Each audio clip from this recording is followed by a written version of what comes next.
చాలామంది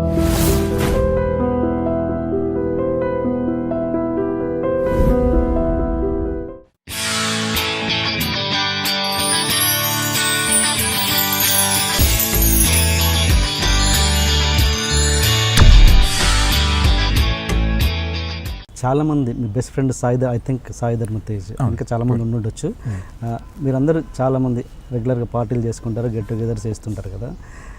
ఎప్పుడైనా అనిపిస్తుంటుందా అంటే మీలో కొంచెం తారతమ్యం ఉంటుంది? ఒకరు పెద్ద స్టార్ అయి ఉంటారు, ఒకరు మీడియం రేంజ్ హీరో ఉంటారు, ఒకరు చిన్న హీరో అయి ఉంటారు. ఎప్పుడైనా అనిపిస్తుంటుందా అరే వాళ్ళలాగా పెద్ద సినిమాలు చేయలేకపోతున్నాను, వాళ్ళ కమర్షియల్ సినిమాలు చేయలేకపోతున్నాను అలాంటి? అంటే మనిషి నాకు ఎక్కడో ఒక చిన్న ఈగో పాయింట్ అని ఉంటుంది. ఎప్పుడు లేదండి, అసలు ఎప్పుడు ఆ థాట్ లేదు, ఆ ఇది లేదు. ఇప్పుడు ఆదిగాడు తేజ్గాడు ఇద్దరు నాకు బాగా క్లోజ్ ఫ్రెండ్స్. ఇప్పుడు ఆదిగాడికి నేను ఆది కలిసి ట్రైన్ చేసేవాళ్ళం. ఆది అంటే సాయి కుమార్ తెలుస్తుంది. నేను ఆది చెన్నైలో కలిసి ట్రైన్ చేసేవాళ్ళం. అంటే పొద్దున్న డాన్సు, నేను కాలేజ్కి వెళ్ళిపోయేవాడిని, తర్వాత ఆఫీస్కి వెళ్ళేవాడిని, సాయంత్రం మళ్ళీ జిమ్నాస్టిక్స్ కలిసి చేసేవాళ్ళం. ఆడికి పడినంత లాంచ్ నాకు తెలిసి ద బెస్ట్ లాంచెస్ ఎవర్. నాకు ఇంకా గుర్తుంది, ఒకప్పుడు ఆడి లాంచ్ రోజు నేను వెనక్కి కూర్చున్న డ్రెస్ అన్ని జుట్టు అని నేను సెట్ చేస్తున్నాను. ఓకే. అండ్ తేజ్ గారు అనేవాడు నిజంగా చెప్తానండి, one of the nicest people you can meet. Very genuine guy, very real guy. చిన్న చిన్న తెక్కులు ఉంటాయి, అలుగుతాడు, బయటికి చెప్పడం, ఇలాంటివి ఉంటాయి తప్ప ఆడంత మంచోడు, చాలా మంచోడు. Very nice, very genuine, very real. And natural leadership qualities ఉంటాయి తేజ్లో. ఓకే. సో ఈ వర్క్ అనేది కంప్లీట్లీ డిఫరెంట్ స్పేస్ అండి. ఫర్ ఎగ్జాంపుల్ నేను ఏమైనా ఒక సినిమా చేస్తుంటే అది చేయకూడదేమో అనేది వాడికి అనిపిస్తే ఆడు నాకు చెప్తాడు, ఆడేమైనా చేస్తుంటే నాకు కరెక్ట్ కాదనిపిస్తుంది చూసుకో అనేది నేను చెప్తాను. దాన్ని మించి పెద్ద అలాంటివి ఉండవు. అంటే కొత్తగా ఈ బిజినెస్లో పడ్డారంటే వివాహ భోజనం రోడ్ నెంబర్ 10 జూబ్లీ. అది జస్ట్ కుదిరిందండి. బేసిక్లీ నాకు ఏం అర్థమైందంటే ఈ లాస్ట్ 1.5 year నుంచి నేను ప్రాపర్లీ ఫైనాన్షియలీ సెటిల్డ్ ఉన్నా. అంతకుముందు సినిమాలన్నీ కూడా మీకు చెప్పాను కదా, చాలా వరకు సినిమాల కోసం నేను డబ్బులు తీసుకునేవాడిని, చాలా మంది ఇవ్వాల్సిన వాళ్ళు ఎవరు, నేను పట్టించుకునేవాడిని కాదు. ఎందుకు సింగిల్ మనకేమున్నాయి, ఎవరికి కట్టుకోక్కర్లేదు, నాకు పెద్ద ఖర్చులేం లేవు, ఈ మీటర్లోనే ఉండేవాడిని.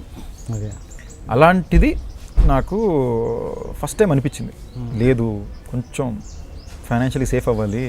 లాస్ట్ ఇయర్ కొట్టింది నాకు గట్టిగా, లాస్ట్ బిఫోర్ ఇయర్ 11,000 అకౌంట్ చూస్తుంటే నాకు షేక్ వచ్చేసింది. ఏంటి నా పరిస్థితి ఏంటి? నాకు పెద్ద బీభత్సమైన ఖర్చులే ఉండేవి కాబట్టి అన్నీ చాలా బేసిక్కే. మేజర్కి బయటికి పార్టీలకి వెళ్ళి మందు కొట్టను నేను. వెళ్తే హాలిడేలకు హాలిడేలు ఖర్చు పెట్టుకుంటా. ఒకప్పుడు షీషా ఉన్నప్పుడు షీషా అలవాటు ఉండేది, ఇప్పుడు అది కూడా బ్యాన్ చేస్తారు. అదొకటే నాకు ఖర్చు ఉండేది. కాఫీ షాప్లోకి వచ్చుంటే అందరూ మీటింగ్స్ అని అక్కడే పెట్టుకునేవాడిని. దీని నుంచి పెద్ద మేజర్ ఖర్చులు నాకే, సినిమాలు ఎక్కువ చూస్తాను, దీని మీద నాకు పెద్ద ఖర్చులే ఉండేది. అయినా కూడా నాకు భయం వేసింది. ఇప్పుడు ఫస్ట్ టైం ఇప్పుడు కొంచెం చేశాను. అప్పుడు నాకు అనిపించింది మేబీ ఏదో ఒక బిజినెస్లో పెట్టాలేమో అని. నాకు తెలిసిన పని మాత్రమే చేస్తానండి, తెలియని పని నేను పెద్ద చేయను. నాకు సినిమా వచ్చు, సినిమా ప్రొడ్యూస్ చేసింది డబ్బులు ఇప్పుడు నా దగ్గర లేవు అనిపించింది ఆ టైంలో. ఈ టైంలో ఈ రెస్టారెంట్ అనేది కుదిరింది అంతే. అంటే రవిరాజు అనే వ్యక్తి నా దగ్గరికి వచ్చి, అన్న ఇలా సినిమా ఇలా హోటల్ పెట్టాలనుకుంటున్నా అంటే, రవిరాజు అనే ఫాదర్ ఫుడ్ అదిరిపోతుంది. వాళ్ళ ఫుడ్కి చాలా బ్రెయిన్స్ మాట, వాళ్ళ ఫుడ్ నాకు బాగా ఇష్టం. ఓకే రవి పెడతాం, లొకేషన్ చూడు అన్న. కుదిరింది. నేను ఏం చేశానంటే నా ఇన్వెస్ట్మెంట్ నేను ఇంటి మీద లోన్ తీసుకుని అక్కడ పెట్టేశాను. అక్కడి నుంచి వచ్చే మనీ నేను లోన్కి మంత్లీ ఈఎంఐ కట్టుకున్నాను. నాకు డబ్బులు రాగానే టక్క దీన్ని క్లోజ్ చేశాను. So just an intelligent investment. Okay అంతే. సో ఫుడ్ అంటే నాకు ఇష్టం, అలాంటి ఒక బ్రాండ్ బాగుంటుంది అనిపించింది. సో నేను చాలా కేర్ఫుల్గా చేస్తాను. నేను ఎప్పుడు కూడా వేస్టేజ్ చేయను, తగ్గ ఇన్వెస్ట్ చేసాను, అలాంటివి పెట్టుకోను. నా కంఫర్టబుల్ లైఫ్ ఏంటో అది వరకే చూసుకుంటాను. ఎందుకు అడిగానంటే చాలామంది హీరోలు ఒక రిలాక్స్ అయినాక ఒక స్టేజ్లో స్టార్డమ్ వచ్చి రిలాక్స్ అయిన నాగార్జున గారు లాంటి వాళ్ళు. అది వివాహ భోజనంబు అనేది పెద్ద డబ్బులు సంపాదించాలని ఉద్దేశంతో పెట్టింది కదా. థ్యాంక్ఫుల్లీ టచ్ బాగా వస్తుంది. బట్ దాని పర్పస్ ఏంటంటే బ్రాండింగ్, ప్యూర్లీ బ్రాండింగ్ కోసం చేసింది. సెకండ్, ఒక మంచి రెస్టారెంట్ పెట్టాలని నాకు ఎప్పటి నుంచో ఉండింది. యూనో అంటే ఏదో ఒకటి చేయాలి కదండి. ఓన్లీ సినిమా చేసేటప్పుడు something I needed which will not make me dependent on only my income from films అని నాకు అనిపించింది. అది ఎక్కువ డబ్బులు సంపాదించే కన్నా ఓన్లీ దాని మీద డిపెండెంట్ అవ్వకూడదు అనే కారణానికి పెట్టుకున్నది అది. అండ్ లైఫ్లో ఫస్ట్ టైం ఇప్పుడు నేను చాలా స్ట్రాంగ్ ఉన్నా, లేదు నా డబ్బులు నాకు కావాలి, ఇస్తే నేను సినిమా చేస్తాను అని మీటర్కి ఇప్పుడు వచ్చా. ఏమున్నా ఎంతనా మాడుకోండి, ఇప్పుడు మాడుకొని ఇచ్చేయాలి.